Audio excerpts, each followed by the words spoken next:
গত বুধবার আন্তর্জাতিক অপরাধ ট্রাইব্যুনাল থেকে শেখ হাসিনা সহ ৩০ জন জেনারেল পদমর্যাদার সেনা কর্মকর্তার বিরুদ্ধে গ্রেপ্তারি পরোয়ানা জারি করা হয়েছে। গত ৫৪ বছরের ইতিহাসে এই ধরনের ন্যাক্কারজনক ঘটনা আর কখনো ঘটেনি। আর এই ঘটনাকে কেন্দ্র করে সেনাবাহিনীর মধ্যে চরম অসন্তুষ্টি দেখা দিয়েছে এবং অনেকটা সরকার এবং সেনাবাহিনী এখন মুখোমুখি অবস্থানে এসে দাঁড়িয়েছে। এখন এর পিছনের কারণটি কি?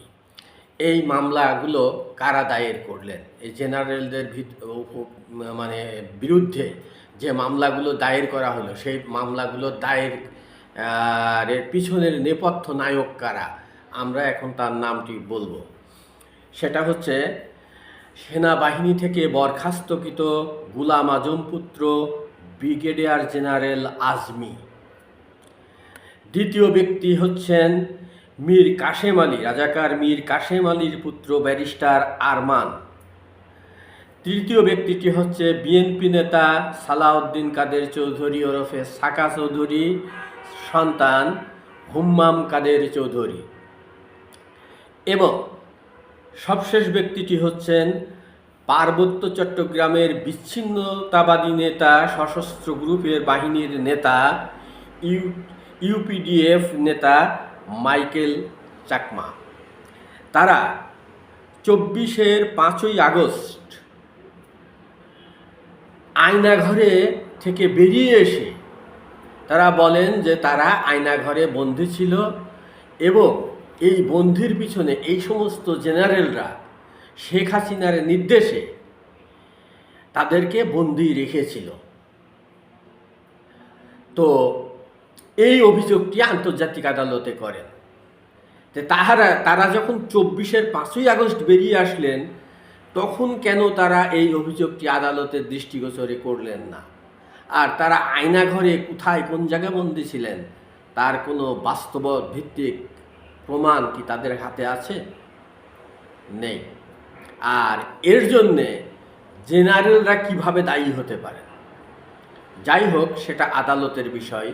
কিন্তু এই নজিরবিহীন ঘটনাটি আনার পিছনে বা এই মামলাটি দায়েরের পিছনে যে অন্যতম কারণ, সেই কারণটি হচ্ছে যে পাকিস্তানের যে ব্লুপ্রিন্ট, পাকিস্তান গোয়েন্দা সংস্থার যে ব্লুপ্রিন্ট, সেটা হচ্ছে তারা চায় যে গোলাম আজম পুত্র বরখাস্তকৃত ব্রিগেডিয়ার জেনারেল আজমিকে চাকরিটি ফিরিয়ে দেওয়া হোক, অথবা তাকে বাংলাদেশের নিরাপত্তা উপদেষ্টা করা হোক। দুইটা অপশন তারা রেখেছে এবং এই অপশন দুটি বাস্তবায়নের জন্যেই তারা এই অভিযোগটি আন্তর্জাতিক আদালতের করেছেন বলে আমরা বিভিন্ন বিশ্বস্ত সূত্র থেকে জানতে পেরেছি। আর্মি থেকে বরখাস্ত হওয়ার পরে একজন শীর্ষ রাজাকার, একজন শীর্ষ দেশের বাংলাদেশ বিরোধী ব্যক্তি গোলাম আজম তার ছেলেকে আবার বাংলাদেশের নিরাপত্তা উপদেষ্টা অথবা সেনাবাহিনীতে তার শপথকে ফিরিয়ে দেওয়া এত বছর পরে, এটা কি আদৌ বাস্তবসম্মত? তাহলে আমাদের দেশটা মুক্তিযুদ্ধের যে অমীয় চেতনা, মুক্তিযুদ্ধের যে আমাদের যে কনসেপ্ট, যে সংবিধান, সেখান থেকে দূরে সরিয়ে নিয়ে যাওয়ার,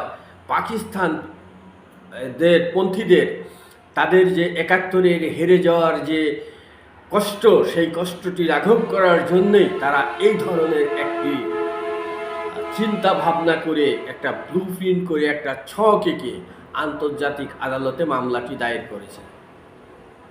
কি বিভৎস ব্যাপার!